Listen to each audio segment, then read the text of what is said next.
Sveiki, šiandien su jumis bus Karolis. Sveiki, koks tu šiandien linksmas ir bus Tomas. Ir šiandien labai linksmai apžvelgsim Wotofo ir MyPapes projektą Recurve RD.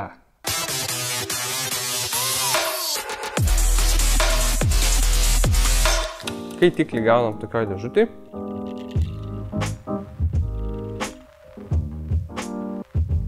Skaitiklio kamera su kandikliu. Skaitiklio bazė. 50 kandiklio adapteris. Aprūkęs arba šviesus papildomas kandiklis. Knygutė. Labai fainas atsuktuvėlis. 3 linksmieji maišeliai, kuriuose turim spirales, vatos ir atsarginius tarpinės bei varžtelius. Ir dar gaunam porą tokių kabliukų skirtingo diametro. Jie yra skirti pamatuoti spiralės kojelio aukštį. Čia užmaunam spiralę. Ties šitą vietą nukerpam spiralės kojeles. Tai reiškia, kad jinai turėtų atsistoti dideliam aukštį. Ir jisai labai neblogas įrankis pareguliuoti spiralę ją įstatant. Skaitikliai būna įvairių spalvinių variantų. Labai geltonas, sidabrinis, mėlynas ir juodas. Šiandien pakūrinėsim juodą. Sukam jį ant naduko. Kaip matom, šulinėlis nėra labai gilus. Oro padavimas ateina per daug skilučių, šiek tiek kampu. Turim 4 varžtus, pliusinius arba minusinius ir 4 skylės tvirtint spiraliai. Tad kojelės gali būti ir į tą pusę, ir į tą pusę. Ir čia matot yra tokie kaip kabliukai. Šitose vietose tokios išpjovos padaryti stoperiai, kurie mums štai ten esantį įsikišimą leidžia užfiksuoti. Ir mūsų oras dar reguliuojas tiesiog sukiojant visą kamerą. Ir jis į vieną pusę atsukus sustoja, atsukus į kitą pusę vėl sustoja. Atsireguliuojam. 80 kandikliukas, tarpinį viduj. Ką, sudėkim tada vatą.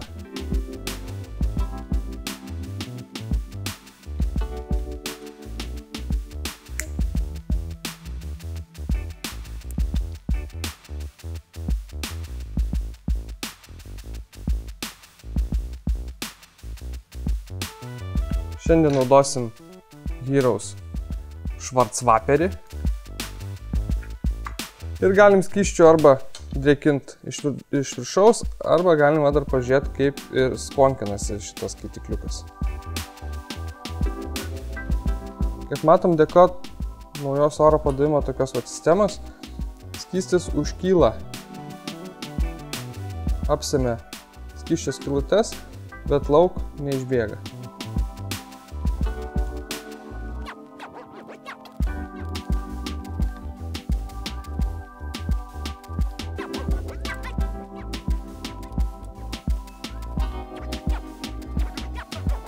Na ką, sulipdėm, šiaip ne taip. Metas pagaruoti. Kaip garuojame.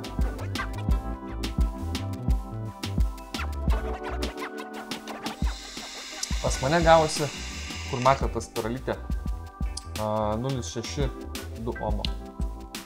Pas mane 0,31, lygiai per pusę mažiau. O vato aš naudoju 30.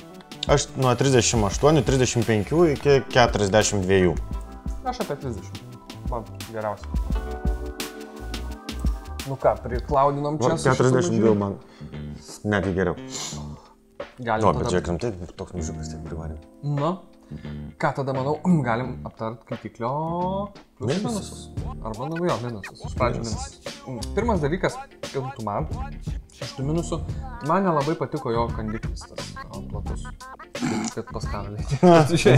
Nerealus kandiklis. Jisai šiaip žiauriai fainas, bet aš jį naudoju ant kitų skaitiklių visų išskyrus šitą. Nes man vienos spiralės skaitikliukui skoninėm vis per platus. Patogus jisai, gražus. Man daugiau vatų duodi ir tada normaliai. Per platus. Kas dar? Tau minusų kažkokiu? Šiaip gražiai atrodo, sudėra. Nu, čia labai skonio reikalas tas. Žiauriai, nes man čia visai ne minusas. Man minusas yra varžtai. Aš jį daug visokio dalykų kišau ir pas mane matau tos pliusinės dalys. Tai praktiškai minusiniai varžtai tik liko.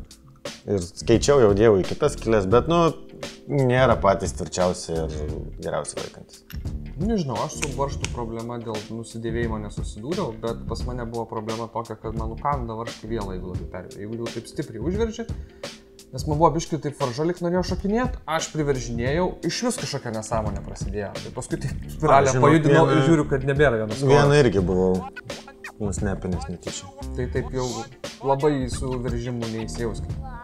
Ir dar kitas minusiukas būtų, tai kaitiklio pats tas visas, kaip čia pasakyti, kupolas, kamera, topkepas, chamberis, nežinau, vadinkit kaip norit.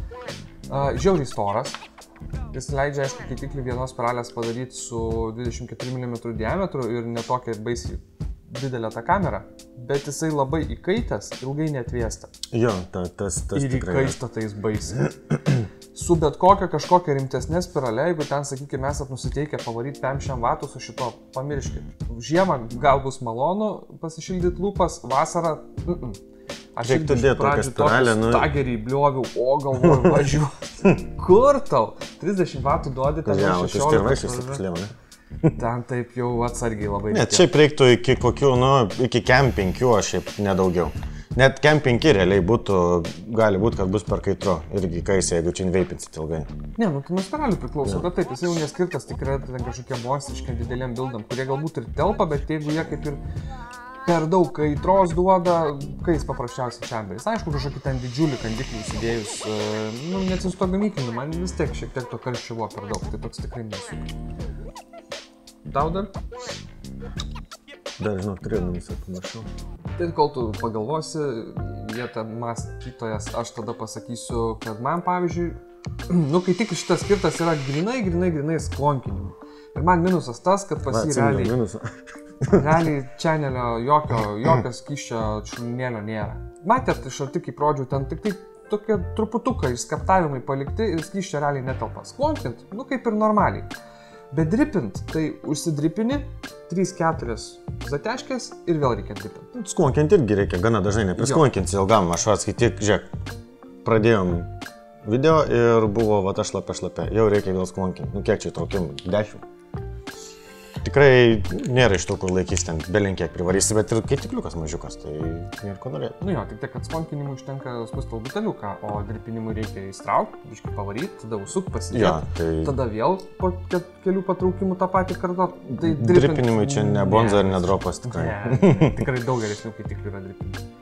Ir jeigu kalbėti apie sklonkinimą, tai irgi reikia pripratus, viskas yra gerai, bet minusiukas, jeigu pradėsi, tikrai gali kažkam išlysti, kad prisklonkinus ir iš karto pakreipus gali šiek tiek išbėgti, nors ir tos skylės padarytos šitaip, kad neprabėgtų, bet gali pasitaikyti.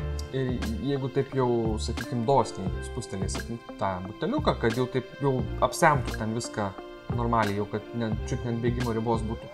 Lieka netgi tose patinėse oro skylutėse toks lyg biški to skysčio, viskas taip žiauriai šlapia ir pirmą... Už dangaliukas, taip, žinai, kaip švelniai, patraukia ir tada kliupti vidų, žinai, atgal į vatą įtraukia. Aš dažniausiai pirmą prieš traukdamas pučiu, tai tada jis arba išsipučia arba ne, arba, kas, sakykime, nelabai mėgėjas, gali šiek tiek to tokio spidbeko gauti. Jis labai minimalus, su juo tikrai manoma yra susidraugauti, išmokus nepersklonkint to kaitikliuko.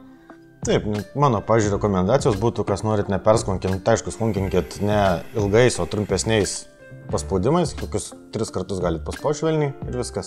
Ir kai dedat koilą, padarykit šiek tiek su tarpais, tada, jeigu netyčia, atsiprašau, privarysi daugiau skysčio, jisai nešaudys taip pat gal. Jo, matėte su tarpais. Jo, lengvus tarpelius. Visuose šiaip kaitikliuose, jeigu yra arti burnos spiralė, tai geriau padaryti tarpus, nedidukus. Ir vatą. Ten džiaugiai, kad nesispjauna. Prisklonkinau tai. Berodinamas. Aš daugiau iš tikrųjų nusiskundimų jam neturiu. Galim tada vardinti, manau, privalumus. Vienas iš svarbiausių, kuo aš iš tikrųjų žiauriai buvau nustebęs, tai skonis. Skonis šitas skaitiklis atiduoda nerealiai gerą. Ta prasme, labai ilgai pas mane buvo Puls 22 pirmoje vietoje, kaip po single coiler dar, tikrai ne vieną bandžiau. Glow ir paskui dabar neatsimenu pavadinimo, bet žodžiu, tikrai dar ne vienas pro mano rankas praėjęs tas skaitikliukas single coilo ir ne vienas kažkaip to pulso nepaėmė. Net ir 2 spiralių ne visi tą pulsą paėmė. Bet šitas man, pavyzdžiui, asmeniškai už pulsą labiau patinka. Šitas man tikrai daug skaniau. tikrai dabar man jis jį pakeitė. Bet šitas tik sponkinimo, su pulsu gali ir patripinti. Gana patogiai gali patripinti. Dar vienas pliusas yra oras, labai švelnus ir malonus. Aišku, viskas dėka tų daug mažų skilučių. Jis yra gana tylus, nešvokščia, nekliūna. Ir čia gal iš tikrųjų dar minusukas būtų, šiaip oras reguliuojasi patogiai, bet bent jau ant juodos versijos jisai ganėtinai sunkiai matosi. Tas, kadangi visas chamberis yra storas, jau jame yra tie kanalai padaryti ir ten tų kanalų, kurie yra dar už jų vidų, jau tu taip ir nelabai matai. Jau reikia pakreipyti kažkur į šviesą, pasižiūrėti, kad aiškiau būtų, jeigu nori nusireguliuoti tiksliai. Ir tas toks bairis, kad, sakykime, uždėjau iki galo, atsukau ir jis pilnai atidarytas, neveikia, nes bent jau maniškis yra išpjautas taip, kad uždėjus kepą ir iki galo atsukus orą, tos skylutės čiučiuką prasilenkia. Pusę milimetro turbūt. Per pusę milimetro turi pasukti atgal. Ir tada jauti, kai tas pusė lieka, kad kažkur truputį oras kliūna per tavo laiptelį vieną likus. Tai, bet šiaip oras žiauriai švelnus. Jo nėra labai daug, bet, sakykime, tikrai pakankamai.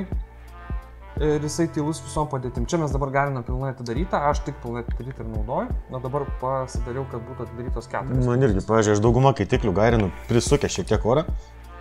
Šito man nereikia prisukti, yra pats tas pilnai atidarytas. Visiškai mano stiliui sukurti. Va dabar pademonstruosiu garsą, tarkim, 4 atidarytų skilučių iš abiejų pusių. Lygiai toks patybus ir švelnus, tikiuoju, ženkliai mažiau. Net ir girdėsiu, kad sunkiau ateina pusė. Jo, ir vatus aš tada numetu tikrai nes jau per karštą būna, o jeigu pasiliekant tik iš vis 4 skilutės po 2 iš abiejų pusių. Čia 2 ir čia 2. Man jau nemalonu traukti. Ne cigaretinis, bet... Man šis jau... Man net dar turi būti biški. Šiek tiek daugiau. Jo, bet vat visos tos atidarytos, tai nesinori nei prisukti, nei daugiau. Tiesiog pats tas. Dar taip pat vienas pliusas, kas dažnai nuiminėja kaitiklius, tai kad galite atsukti paprastai ir jums nereikia topkepo nuiminėti ir imti ant kažkur palei vatas nepatogiai.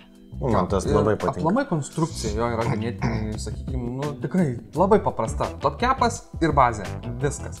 Spiralę susidėti taip pat žiauriai lengva, ten nėra ką. Tai, tiesiog įdedam kojelės, jas iš abiejų pusių. Pati ta technika matyta, bet gerai, kad varžtai kojelę, kadangi vis tiek dauguma dabar deda plokščius, veržia šitaip. Ne kažkur iš šono, nesutrina, nereikia nieko persukinėti, tiesiog kaip yra koilas, taip ir įstato.